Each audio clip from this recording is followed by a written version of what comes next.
what's good, you guys? Jonasegway.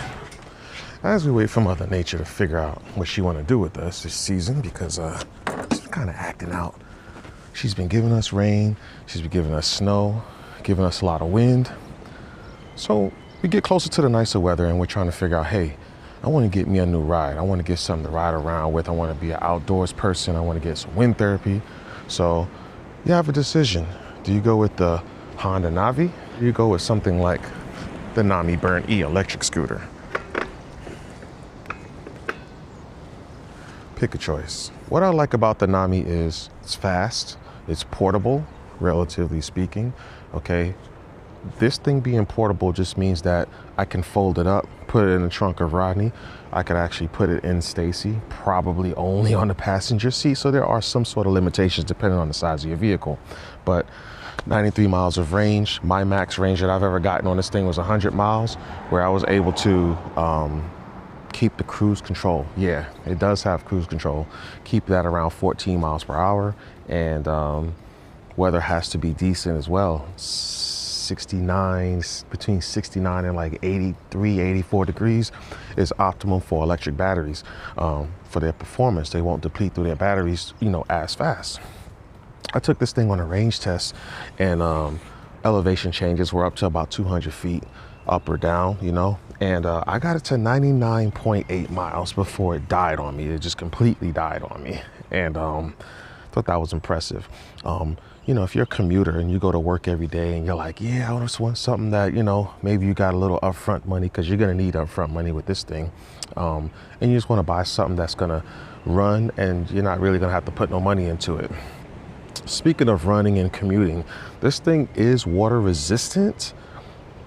The electronics are water treated, so you could technically say it's waterproof, but I won't tell you it's waterproof, because there are people in Europe who actually ride this thing all the time in snow and rain. It doesn't matter, and their Namis work just fine. With these things, you kind of need to know, and it depends on, it doesn't matter which vehicle. It could be the Honda Navi, or it could be the Nami. You just kind of got to know your way around these things a little bit. You got to know a little bit about tires, a little bit about brakes. They do have tubeless tires. This one does have disc brakes with some hydraulic brake fluid. So you're going to have that modularity like you would with a car when it comes to your brakes with the Nami. And it's cool. It comes standard with a headlight. It's got turn signals on the back deck that does wrap around to the rear. You do have brake lights. This light right here is extra that I put on. You got tubeless tires. You got disc brakes front and rear. This one has nut brakes. The newer ones have Logan brakes. You have adjustable suspension. Okay, you can adjust the dampening and a little bit of the stiffness. You have dual charging ports.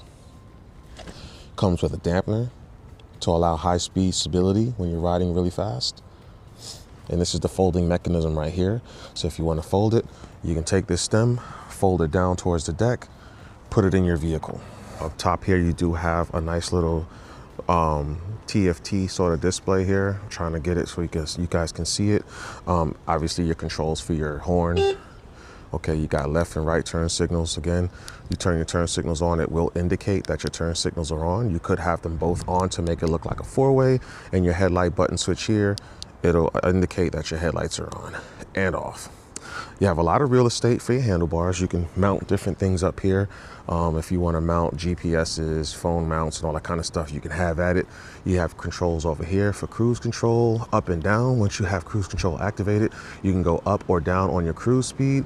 And you can actually do manual controls as far as different speeds. Okay, right here has X. If you're riding and you hold down the plus, you get turbo mode, which will allow it to go a little over 60 miles an hour, depends on your height and your aerodynamics. If you press down, you got C, that's a custom mode. You got sport mode, you have drive, which is just normal mode, and you have economy. This is the one that I've done the range test on. So that's the Nami Bernie in a nutshell. It weighs about 103 pounds. Again, you can get over, typically, like once the battery gets below 70%, the top speed drops to about 55, 56 miles an hour. Could be a little bit lower. It just depends on the age of your batteries. The cons on the Nami Bernie is the degrading of the battery after a certain amount of time. this thing starts to lose capacity. It won't be able to go 100 miles on a charge. It'll drop a little bit. Speed is typically going to always be there. That's the only cons I have on this. I've had this thing for about 3.5, 4 years now, and the range has probably dropped to about 70 something miles, so about around 70 miles per charge. I haven't done a range test recently on it. Maybe I will when it gets warmer and I get the chance to. I'll do another range test with this bad boy, but I'm thinking around 70 something miles, it's gonna be empty instead of going up to 100. So that's the only cons. Another con with this thing is I paid $5 grand for this when I bought it. Now the newer model, Nami Burn E's, you're going to be able to get them with a higher capacity battery, and they use high quality batteries, in case any of you guys are wondering. I think this one has Samsung cells in it, or LG cells. I think it's LG cells. You are able to get them with better batteries now, and they are cheaper. They're more around the $3,800 range instead of the $4,500 range that they were at when I bought it. It was still in the R&D stages as far as like research and development goes, or yeah, I did say R&D. So they were a little more expensive when I was buying them. Now that the owner, Michael Shaw, now that he got them kind of dialed in, they're a lot cheaper now. Supply and demand and you know, being able to get them to the States and stuff like that, they've gotten the price down on these things. So now they have 40 amp hour batteries, which will go even further, okay, with the same sort of speeds. So definitely a good purchase if you have the coin. But let's just say $4 grand. Let's say $4 grand for a newer version of one of these. I paid more when I bought it, but this is a whole different time of life, okay? $4,000 versus $2,000. Now, I'm gonna tell you, the Honda Navi is a pretty good bargain. I bought this thing on Marketplace, on Facebook Marketplace, for $850. So everything you see, it came with, except for the little reflective stickers on the wheels. This is a great bargain.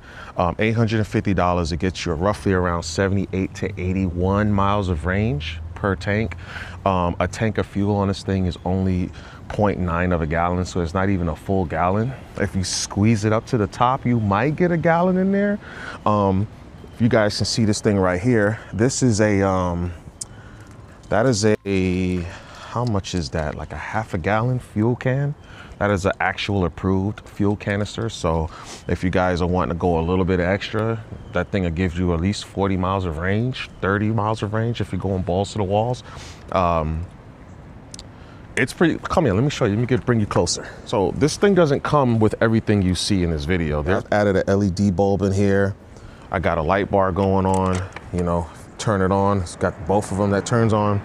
I did add an LED light just to stick to the lighting on this thing. So the LED light does make it really, really bright on the tail light. I think this thing does have a fender delete, a rear license plate fender, whatever they call them, deletes. And it's got this little bracket thing here. It does have a rear fender delete, and it's got this little shorty right here. We got the intake. We have a welded on exhaust system here. This thing does have drum brakes front and rear. CVT transmission, so you don't have to worry about banging gears with this thing if that's something that you don't want to have to deal with. We got ourselves a 15-liter trunk. That trunk is pretty dope because Moto or Moto, they make an actual bag for this thing that's the same size, same shape as this trunk. You can see the shape of this bag. It mimics the shape of this trunk. So there's two things you can do here. You can put this thing in here and let it just be a liner for your trunk, or you can fill that bag up with stuff, take it out, wear it because it comes with a sling, and still put more stuff in there. You can't beat that, man. You have a switch here. This switch is going to be your fuel switch. So when it's down like this, pointed down, you can see the little ridges on here showing that it's pointed down. When it's pointing down, this is normal fuel operation. When you're riding the bike and you're taking it out every other day, once a week, twice a week, whatever the case is, you're going to leave it on this mode. If you have it pointing towards this dot right here, that shuts the fuel off. Usually you want to have that on or have it in this position if it's cold, but you don't have to. Like when you're trying to start it and you're trying to build compression in the motor, you would put it on this, but you don't have to. There's another way to choke this motor out. And then if you go all the way up here like this, that is allowing all the fuel. There's a reserve section of the fuel tank, and this is what allows you to get to that reserved fuel. It's only probably like 0.2 of a gallon or 0.1 of a gallon that are allowed to go down into the motor, so that if you are running low on fuel and this thing starts choking, that's kind of like your last reserve right there. You'll put it in that mode to try and get you to the gas station, or you get you one of those half a gallon fuel canisters and get yourself another 30 miles, at roughly 30 miles. It's a little bit more, it just depends on how you're riding. Most people who ride this bike, they'll probably ride balls to the walls because it is relatively slow, which you guys will see in a performance test when we're comparing these two guys together. But this thing's pretty nice. The suspension isn't adjustable from the factory, but there's a lot of options that'll allow you to change the dampening and stuff like that. Maybe not the height so much, but the dampening on the shock. The front is just standard shocks, but there are upgrades for that. I don't have any links to those upgrades, but if you look hard enough, you will find them. This is the factory OEM rack right here. It says Navi on it. OEM is just original equipment. This thing's pretty cool. It's got the horn, it's got turn signals, we got all that. I did upgrade the turn signals. I'll turn them on so you guys can take a look at it. They're pretty cool. I had to put resistors resistors in the electrical system so that they don't flash like super fast. So, you know, got a horn and all that good stuff. High and low beam switch, got the high beam, got the low beam. I got a Garmin GPS mount on this thing in case I decide I want to start doing some road trips for some videos for you guys. Aftermarket mirrors, like all that stuff's aftermarket. This little bag right here, he kind of did like a little drill some holes and then Velcro it to the fuel door kind of thing. And there is the fuel door behind here. Okay, you still get access to it. Pretty cool. Plenty of mounting options. You look at the handlebar, there's a lot of handlebar real estate for you to mount all different types of mounts to it. And yeah, now let's talk about the Navi. The Navi requires motorcycle insurance. I know, you're like, damn it. So although I've only paid $850 for that Navi in general on Marketplace, around 2,000 miles on the odometer, you still have to pay. I'll just tell you what I pay. It's gonna vary for you guys based off of where you live, your zip codes, you know, your insurance company that you use, your driving record. It's gonna depend on how much you pay, but I pay $70 a year for that thing. That's just insurance. You can adjust your insurance. I don't know if you know that, but if you never had insurance before, you can adjust how much you pay for insurance. It can be up or down depending on the features and stuff like that you add or take away from it. Registration is like, I think registration is $42 a year for it. And unfortunately, and this is very unfortunate as slow as this thing is, but you gotta have some sort of regulation, right? I guess. You need a motorcycle endorsement to ride that legally.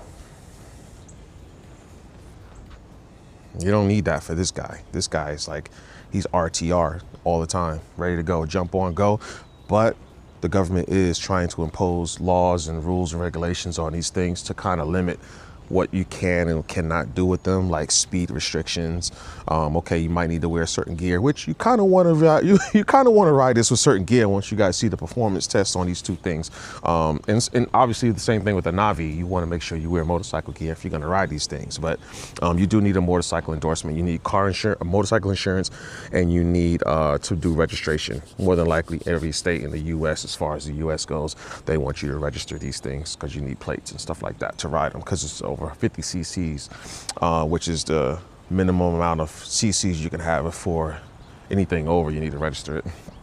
But other than that, guys, this one's fun. This is not a fast bike. It may look like it's fast or could go fast. Don't buy this thing thinking you got, oh, I got to buy me a motorcycle. I'm going to buy one of those. They're cool and they're got to be fast. No. Look at the performance test. Matter of fact, let's get to the performance test. Are you ready? 3, 2, 1.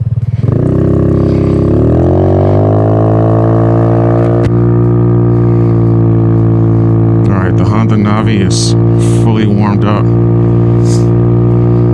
I am going to let off the throttle at the exact same spot for both vehicles, just to give you guys an idea.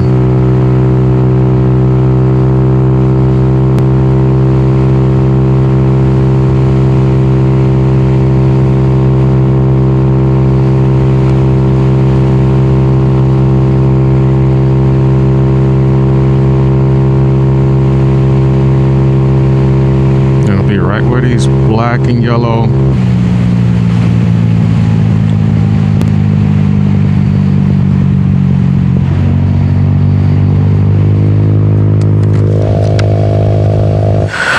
This thing's got some miles on it and it's only at 55%. We got the turbo mode on with the X, which is the highest, the fastest drive mode, compared to the Navi. Okay, so let's see how they compare.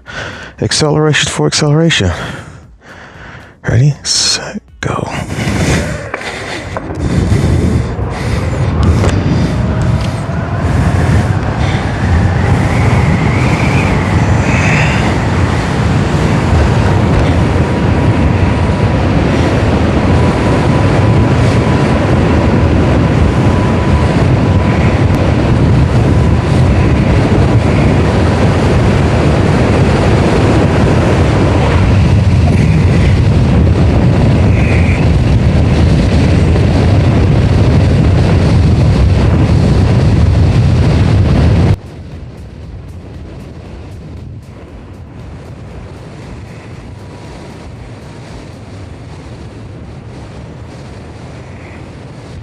So, what do you think, guys? Nami, Burn E, or Honda Navi? It's up to you, man. Depends on what you got, what you need, what your wants are, and make the right decision, okay? I just wanted to give you guys the comparison between the two so you kind of have an idea on what you're working with if you're looking at one or the other. So, without further ado, guys, Jonasegway, I'm gonna go on ahead and get out of this windy situation here. Hopefully the audio sounds pretty good. I just wanted to show you guys two different options of many. Okay, there's so many different electric scooters that are maybe even better performing than the Nami. This Nami is a few years old. As we know, when it comes to technology, technology increases and it gets better rapidly these days. So thanks for watching, guys. I see you guys in the next video. Okay, don't forget, definitely get in the description. Check out Jonasegway Tutorials. Over there I will make videos. I am still working on videos on random things. If you have any video ideas, get over there, let me know in the comments on any of the videos and say, hey, could you do a video on this? And this is just how-to tutorial type videos. Okay, and check out G's Moto.